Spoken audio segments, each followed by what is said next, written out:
Ouais, nouvelle vidéo les gars avec personne. Du coup les amis, on se trouve aujourd'hui pour une FAQ, ça faisait plus de 3 ans que je n'avais pas fait. Donc le concept est très simple, j'ai demandé sur Insta de m'envoyer des questions et je vais répondre aujourd'hui sans tabou, je vais répondre aux pires questions, aux questions que vous avez toujours voulu savoir, bref tous les trucs sur ma vie. C'est parti, on commence dès maintenant. Du coup première question, ok body count.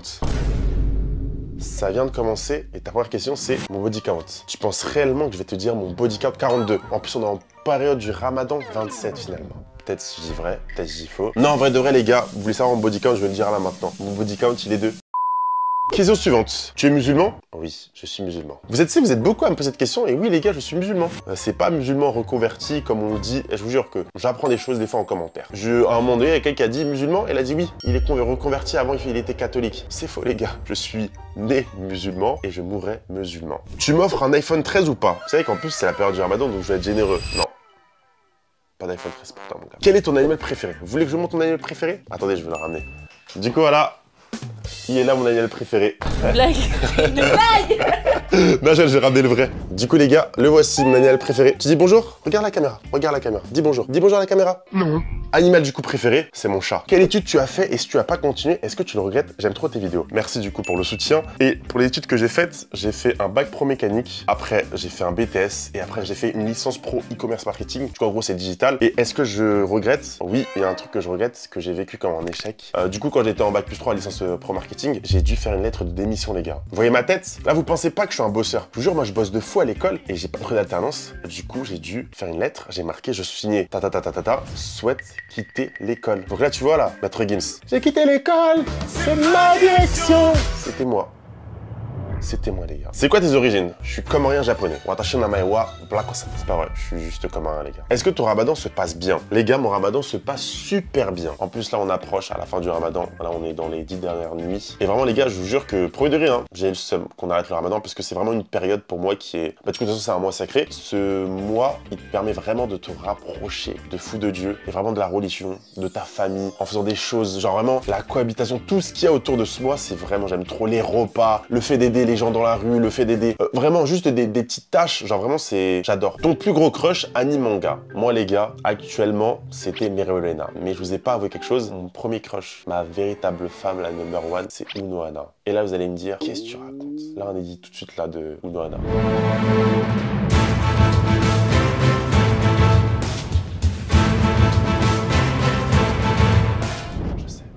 Je sais.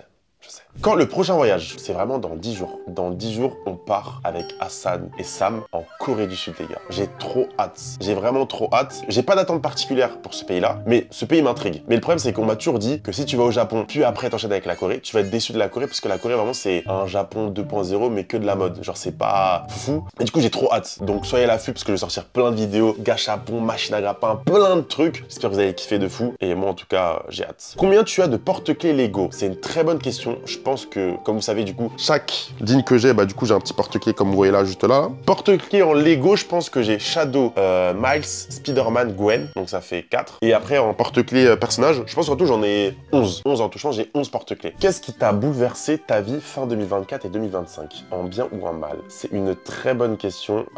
Bah du coup, pour tout ce qui est 2025, pour les personnes qui savent pas, du coup, j'ai perdu ma grand-mère, mais ma grand-mère qui était vraiment très proche de moi, là, début d'année. Et vraiment, ça m'a... Bah en fait, c'était la première fois de ma vie que je vivais, j'ai ressenti ce sentiment-là de perdre un proche. Genre, j'ai appris le jour même, je suis parti au bled. Je suis resté que quelques jours et tout, parce que je pouvais pas rester plus, parce que j'avais trop du mal de rester. Genre, vraiment, ça a été un choc. Auprès de nous, ça nous a choqué, parce que vraiment, elle avait aucun problème, etc. Genre, elle est très bien, elle faisait des 5 km. 70 ans, tu fais des 5 km, des 10 km et tout, etc. Et voilà, c'est pour ça que vraiment, faut rappeler que la vie est éphémère. Et en plus de ça, petite anecdote, un jour avant, c'était le jour de la Saint-Valentin, je disais, ouais, les gars, pensez, au lieu de penser tout le temps à vos meufs ou à vos gars, offrir des fleurs, pensez à offrir des fleurs à vos frères, à vos sœurs, à vos mères et aussi à profiter de vos proches. Le lendemain, j'ai perdu ma grand-mère vraiment premier degré. Donc c'est ça que quand je vous dis profiter de la vie avant qu'il soit trop tard, c'est une réalité. C'est quoi ton plus beau souvenir de voyage? J'en ai deux, les gars. Tout d'abord, mon voyage préféré. Là, vous pensez que j'allais dire le Japon, mais c'est vraiment mon voyage que j'ai fait en janvier à la Mecque, les gars. Je vous jure que ce pays-là, c'est comme si j'étais né pour aller là-bas. Tout ce que j'ai vécu là-bas, tout ce que j'ai appris là-bas, vraiment, déjà, ça a remis en question ma vie, ça a remis en question mes valeurs en tant qu'humain et même mes valeurs en tant que musulman. Et vraiment, les gars, c'est un voyage à faire, c'est le voyage de ma vie pour moi. C'est vraiment ce voyage-là qui m'a fait comprendre plein de choses, les choses que je voulais, les choses que je voulais plus dans ma vie. Si j'ai pu aller là-bas, c'est grâce à vous, donc vraiment, je vous remercie. Est-ce que tu as déjà été dans la sauce? Oui. Les gars, j'ai déjà été dans la sauce. Attendez, je vais vous expliquer. C'est comme vous savez, à l'époque, je faisais un peu de contenu, un peu de tout. Et moi, j'aime bien la K-pop. J'adore la K-pop. Donc, à l'époque, il y avait un concept qui s'appelait genre en mode supprime un manga, tu disais supprime One Piece ou Naruto, tu choisissais et tout. Et moi, je me dis, ah bah, je fais des vidéos autour de la K-pop. Viens, je fais supprime un BTS. Les gars, j'ai sorti la vidéo, hein. La vague que j'ai reçue. Des threads carrément de moi sur Twitter. Ouais, comment ça supprime un BTS? C'est comme si tu le tuais et tout. Heureusement, carrément, c'est même pas moi. C'est même pas grâce à moi. Genre en mode ça a apaisé, du coup j'ai supprimé la vidéo et tout. C'est vraiment une ancienne amie influenceuse qui a envoyé un message qui a dit, bah du coup il connaît pas... Enfin, il connaît pas tout... Oh, tu vois, moi j'aime la K-pop, mais j'aime juste les sons. Moi je connais pas tout ce qui est stade, tout ce qui est ça, les trucs qu'il faut pas faire, les trucs d'un les personnes qui suivent et tout. Moi je connais pas tout ça, donc je sais pas. Et ça a été du coup la seule sauce que j'ai été. Et du coup ça enchaîne bien avec la question suivante. Est-ce que tu penses que l'influenceur c'est un métier idéal? Les gars, c'est une très bonne question. Parce que souvent, quand vous pensez à influenceur, vous pensez que c'est un métier genre de rêve. Je me réveille à je sais pas quelle heure. Genre je suis mon propre patron. Je gagne je sais pas combien d'argent. Tu vois, tout ça là, tout ça là. C'est faux. Déjà, sachez-le que entre créateur de contenu et influenceur, pour moi il y a une diff. Pour moi, influenceur c'est plus les gens de la télé-réalité. Créateur de contenu, c'est différent pour moi. Et vraiment les gars, influenceur, ça peut être un taf de rêve comme un taf vraiment. Psychologiquement, les gars, c'est dur. Faut vraiment avoir le cardio. Faut vraiment avoir la tête pour y arriver. Là, parce que vous avez que le côté positif, mais le côté négatif, que ce soit les critiques. Moi, Dieu merci, j'ai pas de critiques, puisque comme vous savez, je fais des vidéos, etc., quiz et tout, je donne pas mon avis. Donc moi, les seules critiques que je peux avoir, c'est tu devrais donner la réponse à la fin. parce que souvent à la fin de vidéo, je dis devine la réponse en commentaire. Mais sinon, j'ai pas de critiques ou de personnes qui m'aiment pas. Mais après aussi, ce qu'il faut savoir, c'est que quand t'es influenceur, tu ne peux pas plaire à tout le monde. Donc t'auras toujours pas des haters, mais t'auras toujours des gens qui t'aiment pas. Mais vraiment, les gars, le fait de vraiment tout le temps chercher des idées de vidéos, le brainstorm, les stats, si imaginons une vidéo marche pas, ça peut plomber ta journée, ça peut plomber ton moral. Tu dis ouais, ça marche pas, les gens ils m'aiment plus. Genre vraiment, il y a plein de choses. Et même aussi le fait, t'es exposé sur les réseaux. Donc c'est-à-dire les gens, ils peuvent t'inventer une vie, te créer du bad buzz avec un truc qui est complètement faux, dire ah bah lui il a fait ça. Ça peut te créer un bad buzz. Genre vraiment, du jour au lendemain, tu peux tout perdre. C'est pas un métier qui est stable, mais après, bien sûr, c'est pas l'un des métiers les plus compliqués, etc. Genre il y a des métiers qui sont encore plus compliqués. Est-ce que tu penses que pour moi c'est un métier idéal? Je sais pas. Frère, depuis quand t'as des muscles? Vous avez vu? Carrément, je peux me permettre, là, j'ai mis un peu le coup de Toji, tout ça. En mode, là, j'ai repris le sport. Du coup, là, je vous montre juste comment j'étais en 2023. Là, vous vous dites, mais t'as jamais été comme ça? Les gars, j'étais comme ça en 2023. Et là, je vous montre là comment je suis actuellement. Pour moi, c'est bien ce que j'ai, mais je veux encore plus. Ce que je fais, c'est vraiment, je fais beaucoup de sport. Plus escalade, paddle. En fait, là, je fais vraiment en fait, je teste tous les sports. Mais en ce moment, j'ai vraiment un amour, une passion pour l'escalade. Et les gars, j'aime trop. Là, vite fait une vidéo là tout de suite de moi à l'escalade.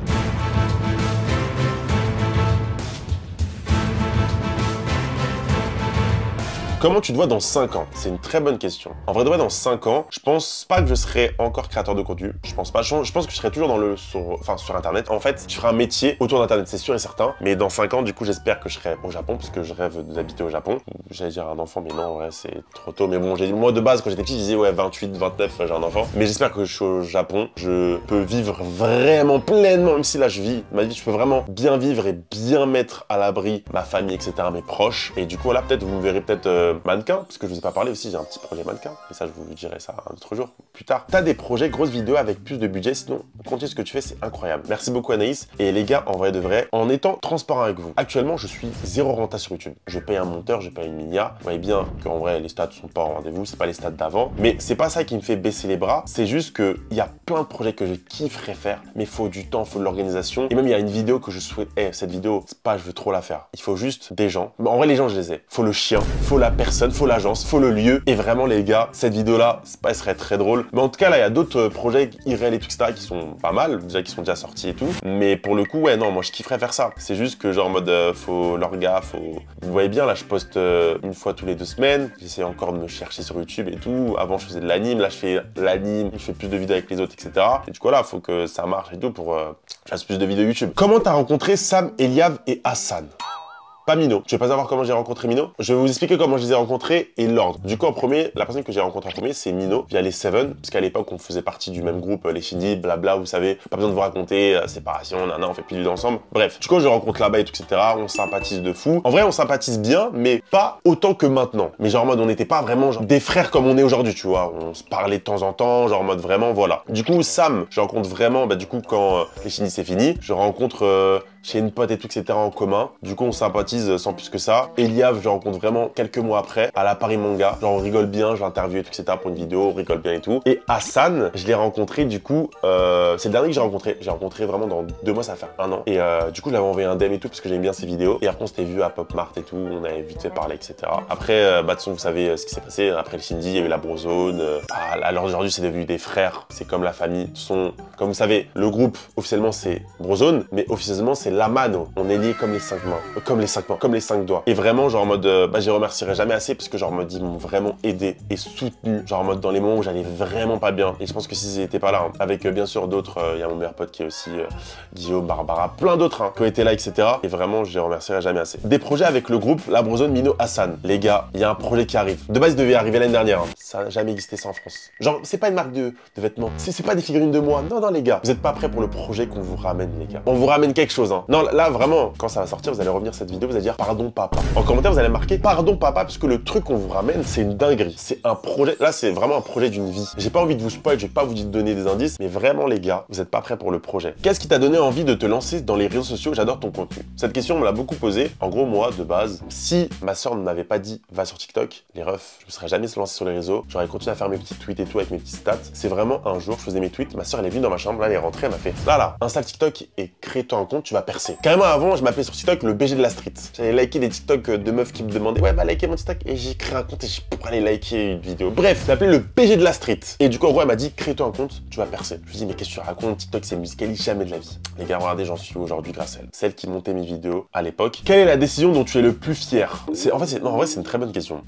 En vrai, c'est pas une question facile en vrai de vrai. Parce que en soi, moi, je regrette pas les décisions que j'ai faites. Toutes les décisions que j'ai faites, je regrette pas. Mais la décision où je suis le plus fier, je pense que ce soit genre en mode, je pense de pas m'être retourné. J'aurais pu me retourner et attendre certaines personnes, etc. Et vraiment, moi, j'ai dit non, je continue solo, je trace ma vie et tout, etc. Genre, je recule pas. Je pense que c'est ça. Je pense que c'est plus ouais le fait de dans le monde de l'influence, c'est vraiment. Et franchement, on m'a mis, je dis honnêtement, on m'a mis des bâtons dans les roues. On m'a mis beaucoup de bâtons dans les roues. Et vraiment, ces bâtons-là, bah, j'ai continué à marcher. Ah, enfin, rouler. Enfin, vous avez capté. Vas-y, bref. Vas-y, la question elle est chiante. Tu penses que tu appellerais ton enfant par un personnage d'animé? Les gars, regardez-moi, on se regarde droit dans les yeux. J'ai dit mot pour mot. Là, si tu passes par là à la fin de ma vie, mot pour mot. Miles. Le prénom de mon fils, c'est Miles. C'est pas débattable. Le prénom de la fille, si tu veux, pas de problème. C'est le prénom vraiment de mes rêves. Ton pire et meilleur souvenir de convention. Les gars, moi, je pense que c'est l'un des trucs que j'aime le plus faire, c'est les conventions. Vous rencontrer, vraiment, ça me fait chaud au cœur parce que je me dis que, bah, si j'en suis là, c'est vraiment grâce à vous. Donc, pour les meilleurs, vraiment, souvenirs, c'est vraiment vous voir sourire, genre rigoler avec vous, etc. Genre vraiment, le contact qu'on a à se parler et tout, etc. Vraiment, ça, c'est les plus beaux souvenirs que j'ai. Après, bien sûr, les souvenirs où on m'offre des cadeaux. Genre, moi, je suis déjà tombé même sur des personnes qui pleuraient et tout. Ça me fait vraiment chaud au cœur et tout. Et j'ai pas de pire souvenir de convention. J'ai pas eu de choses gênantes, etc. À part peut-être les fois, c'est pas un pire souvenir, mais genre, des fois, on vient me voir, on fait ah, Blacky?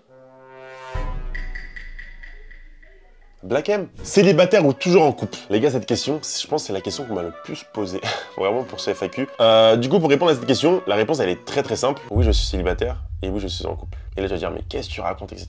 Non, en vrai de vrai, cette question, malheureusement, bah du coup, j'y répondrai plus. Voilà, tout simplement parce que genre en mode, j'ai fait l'erreur une fois de m'exposer sur les réseaux. Et même le fait de dire, les gens, ils sont trop... je vous rendais pas compte, hein. C'est pas les gens, ils sont trop curieux de savoir c'est qui ta meuf, de savoir tu parles à qui. Voilà, je suis les deux. Je suis célibataire et je suis en couple. Ton meilleur et pire souvenir en tournage? Je pense que les gars, mon meilleur souvenir en tournage, je pense que c'est toutes les vidéos qu'on a fait avec les gars. Toutes les vidéos en groupe et tout, elles sont vraiment hilarantes, mais vraiment les meilleurs souvenirs, c'est vraiment les 24 heures dans les animés. Et je jure les gars, c'était si drôle à les tourner. Hein. En fait, le fait de vraiment enchaîner chaque semaine un nouvel épisode, un nouvel animé, c'était trop drôle. Pire souvenir en tournage. En vrai, moi ça va parce que j'ai pas de pire souvenir et tout, etc. J'ai toujours, en fait, je pense que tellement j'ai des bons souvenirs que les pires, je les oublie. Et tu vois là, je pourrais même pas dire c'est quoi mon pire souvenir de tournage. À quand une vidéo avec les Shindy au couplet?